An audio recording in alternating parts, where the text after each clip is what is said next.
Bonjour et bienvenue dans Ciné-Choc. Au sommaire, quand les crissements de pneus deviennent mélodie avec Baby Driver. Également à l'affiche, Christopher Nolan débarque à Dunkerque.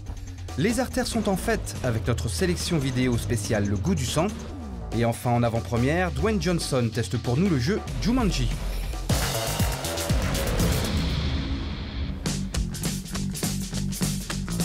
Le voilà. Salut baby. Pourquoi il écoute tout le temps de la musique? Il a eu un accident quand il était gosse. Dans ses tympans, ça tamponne. Il met la musique pour noyer tout ça. Edgar Wright, le réalisateur anglais virtuose de Shaun of the Dead et Scott Pilgrim, concocte avec son nouveau film Baby Driver un petit bijou de mise en scène. Baby, c'est le nom de code d'un jeune chauffeur de génie, obligé de travailler pour un malfrat spécialiste des braquages. Fraîchement tombé amoureux, il voudra alors arrêter le business et partir avec sa blonde au soleil. Malheureusement, pas grand-chose de neuf sous le soleil justement, alors on se contentera, et c'est déjà pas mal par les temps qui courent, d'apprécier le bon goût et la justesse des scènes d'action. Je vais conduire.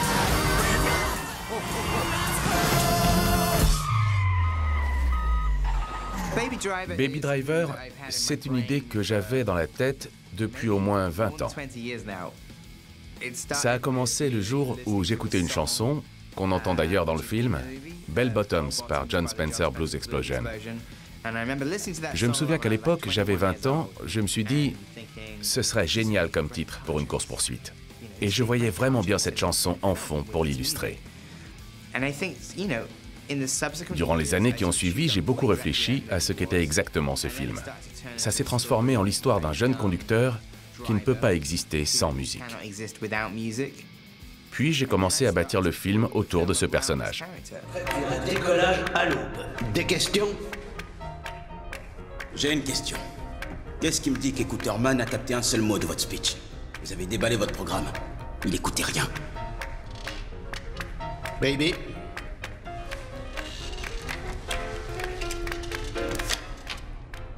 La cible est un fourgon blindé qui sera la Perimeter Trust de Dunwoody à 10h précises. On a eu son itinéraire par un employé du dépôt qui est boulimique des narines.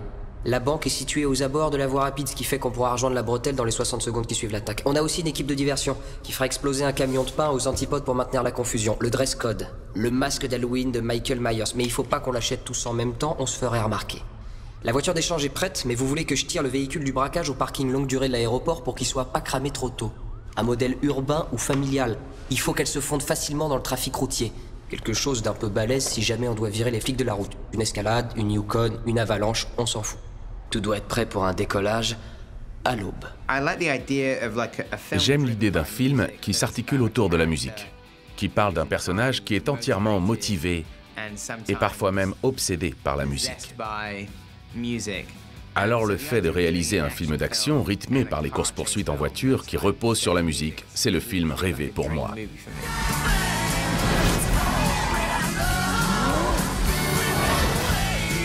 D'ici 24 heures, on sera pourchassé par la ville entière. T'as parlé de nous à quelqu'un? Tu dois tout donner au volant, pas aux flics. On se casse, je dois en finir. Qu'est-ce qui se passe, baby?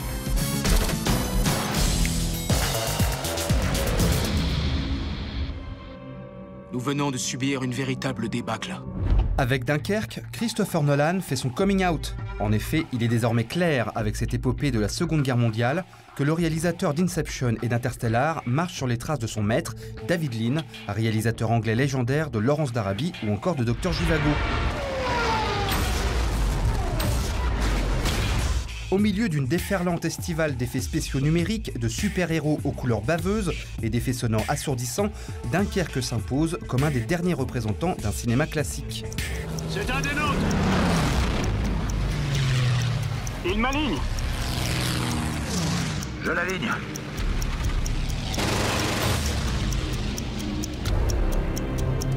Le navire va s'en aller! Allez, on descend!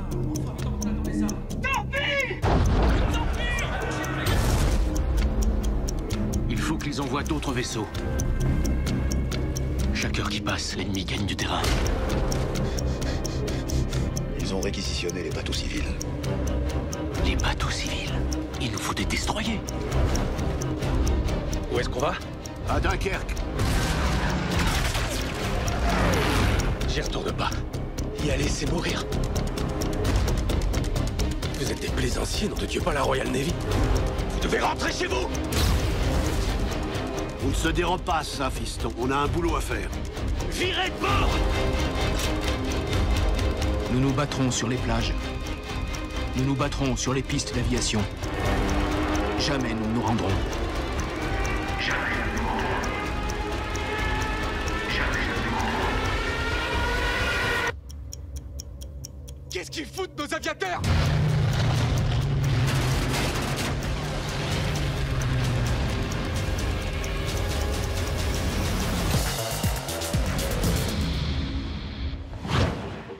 Vous reprendrez bien un peu d'hémoglobine pour le dessert dans cette sélection vidéo spéciale Le goût du sang. M. Night Shyamalan s'est remis en selle avec The Visit, petit film d'horreur sous forme de faux reportage tout à fait efficace. Il revient avec Split, dans des contrées plus confortables avec ce thriller dans lequel James McAvoy incarne non pas un rôle, mais 27. Cet esprit dérangé va kidnapper 3 adolescentes pour de funestes dessins ou festins.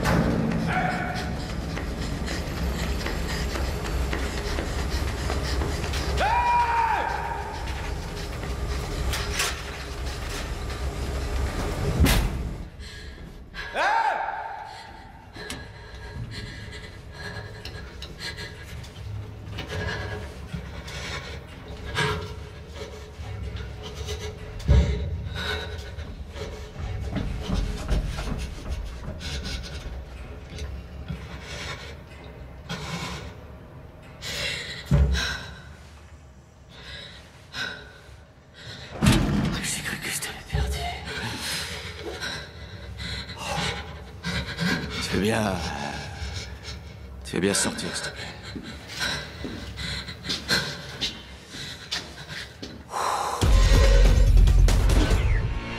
En parlant de festin, le cinéma français fait également dans le cannibalisme avec Grave.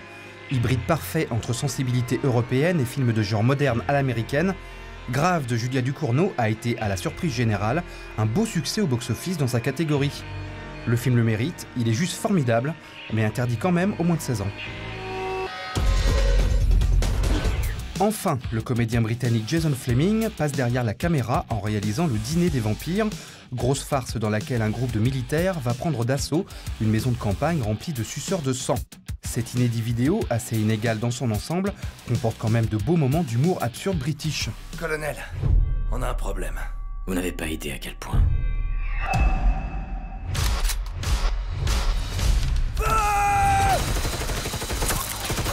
Ces choses sont une abomination. Elles doivent être définitivement rayées de la surface de la Terre. Des vampires avec des mitraillettes. Y a rien acheté. La nuit nous appartiendra. C'était là qu'on emménageait.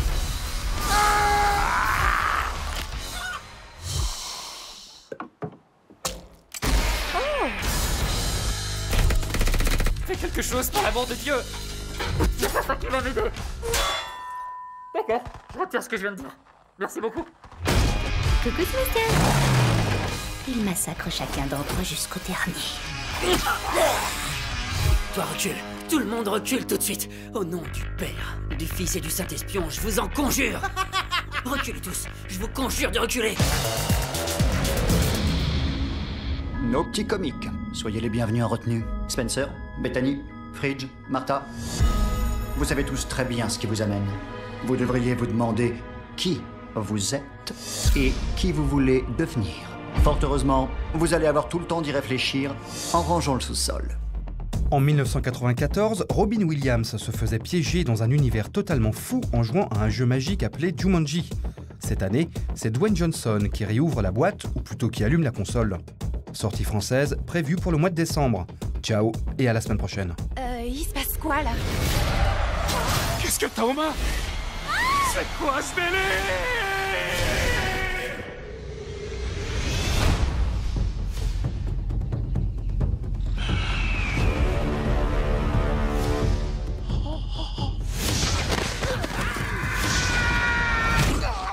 Oh la vache. Pourquoi je suis petit? Mais tu es Fridge? Ouais, je suis Fridge, t'es qui toi? C'est moi, Spencer. Et elle là, qui c'est? Martha. Je crois qu'on a été aspiré dans le jeu et qu'on est devenus les personnages qu'on a choisis. Autrement dit, je suis Bethany. Oh, Bethany! Bethany! Non! Je suis devenu un homme mûr et obèse! Ah! Bienvenue dans Jumanji!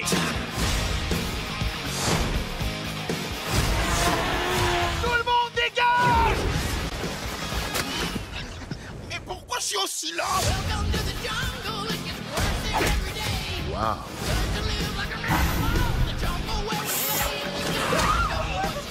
Je dois vous dire une chose, je crois que j'ai vraiment beaucoup de punch. Waouh! Il est trop fort!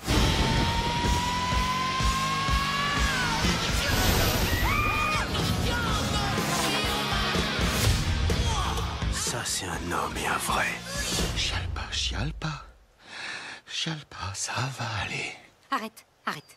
Je le kiffe trop.